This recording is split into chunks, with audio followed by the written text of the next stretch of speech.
ดีครับมาพบกับข้าวเผยนากานะครับสำหรับภาคใต้ภาคตะวันออกนะครับประจำวันจันทร์14เมษายนนะครับ2568นะครับในช่วงเทศกาลสงกรานต์ปีนี้นะครับเราก็มาได้กันครับว่าสภาพอากาศในพื้นที่ภาคใต้ภาคตะวันออกเนี่ยจะมีสภาพอากาศเป็นผืนมังนะครับเริ่มจากภาคแผ่นดินอากาศผิวพื้นนะครับก็ยังคงเห็นมวลอากาศเย็นนะครับมีการแผ่ลงมาปกคลุมในพื้นที่ภาคเหนือภาคอีสานนะครับส่วนภาคใต้บ้านเราก็ได้รับอิทธิพลจากตัวลมตะวันออกของเชียงใต้เนี่ยพัดปกคลุมในพื้นที่ภาคใต้นะครับจากภาพถ่ายดาวเทียมนะครับช่วงเช้าวันนี้ก็เห็นได้ว่ากลุ่มเมฆในพื้นที่ภาคใต้เนี่ยแทบจะไม่มีนะครับทำให้ในช่วงเช้าวันนี้ท้องฟ้าและพื้นที่ของภาคใต้ค่อนข้างที่จะแจ่มใสปลอดโปร่งนะครับในส่วนของผลการตรวจการดูเรดาร์จังหวัดชุมพรนะครับตรวจพบเป็นกลุ่มฝนกำลังอ่อนนะครับปกคลุมอยู่แนวชายฝั่งของจังหวัดชุมพรนะครับส่วนผลการตรวจการดูเรดาร์สถิงพระจังหวัดสงขลานะครับตรวจพบกลุ่มฝนกำลังอ่อนนะครับอยู่บริเวณแนวชายฝั่งจังหวัดสงขลาและก็ปัตตานีนะครับ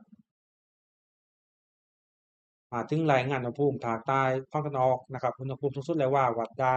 36.7 องศาเซลเซียสนะครับที่อำเภอพระแสงจังหวัดสุราษฎร์ธานีนะครับส่วนอุณหภูมิต่ำสุดเช้าวันนี้นะครับวัดได้ 23.2 องศาเซลเซียสนะครับที่อำเภอสะเดาจังหวัดสงขลาสำหรับรายงานปริมาณฝนสถานี24 ชั่วโมงนะครับตั้งแต่ที่7ของวันเช้าเมื่อวานถึงที่7วันเช้าของวันนี้นะครับก็วัดฝนออกมาได้แค่สถานีเดียวนะครับคือที่ท่าอากาศยานหาดใหญ่จังหวัดสงขลานะครับก็คือเป็นฝนที่ตกเล็กน้อยนะครับส่วนการพยากรณ์อากาศภาคใต้ของเราวันนี้นะครับก็วันนี้ฝนในพื้นที่ภาคใต้ของเราเนี่ยมีตกได้เป็นบางพื้นที่นะครับถ้าเราแลเป็นรายจังหวัดเนี่ยก็คือในบริเวณจังหวัดเพชรบุรีนะครับประจวบคีรีขันธ์ชุมพรสุราษฎร์ธานีเนี่ยจะมีฝนอยู่ในเกณฑ์ร้อยละ40ของพื้นที่นะครับส่วนตั้งแต่จังหวัดนครศรีธรรมราชนะครับพัทลุงสงขลาปัตตานียะลาและก็นราธิวาสเนี่ยจะมีฝนอยู่ในเกณฑ์ร้อยละ30ของพื้นที่นะครับส่วนใหญ่เนี่ยฝนจะเกิดขึ้นได้นะครับในช่วงเวลาบ่ายถึงหัวค่ำนะครับสำหรับอุณหภูมิต่ำสุดนะครับอยู่ในช่วงของ23ถึง26องศาเซลเซียสนะครับอุณหภูมิสูงสุดนะครับอยู่ในช่วงของ32ถึง36องศาเซลเซียสในส่วนของลักษณะคลื่นลมนะครับบริเวณอ่าวไทยตอนบนเนี่ยเป็นลมตะวันออกเฉียงใต้นะครับ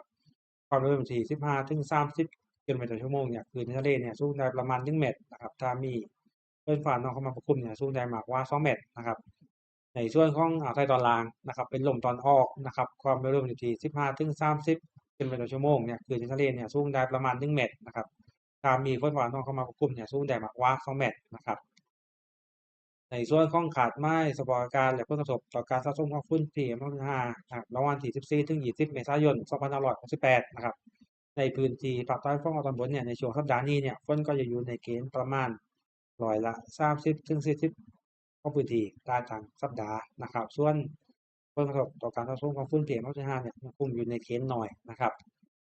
เช่นเดียวกันกับในพื้นที่ภาคใต้ฝั่งตอนล่างนะครับในช่วงสัปดาห์ข้างหน้านี้เนี่ยส่วนใหญ่ฝนจะอยู่ในเกณฑ์ร้อยละ30ถึง40ของพื้นที่นะครับส่วนผลกระทบต่อการสะสมของฝุ่น PM2.5 เนี่ยอยู่ในเกณฑ์น้อยมากนะครับสุดท้ายนี้นะครับขอฝากท่านผู้ชมนะครับช่วยกดไลค์กดแชร์กดติดตามให้กับช่องของศูนย์อุตุนิยมวิทยาภาคใต้ของเราไว้ด้วยนะครับแล้วก็ในช่วงเทศกาลสงกรานต์นี้นะครับขอให้ทุกท่านเนี่ยมีความสุขนะครับแล้วก็สุขภาพแข็งแรงนะครับแล้วเดินทางรอบบ้านรอบไรเนี่ยขอให้ปลอดภัยนะครับนี่ผมขอตัวลาไปก่อนนะครับแต่ผมไม่ต่อชาวสวัสดีครับอุตุนิยมวิทยายุคใหม่แจ้งข่าวฉับไวใส่ใจปวงชน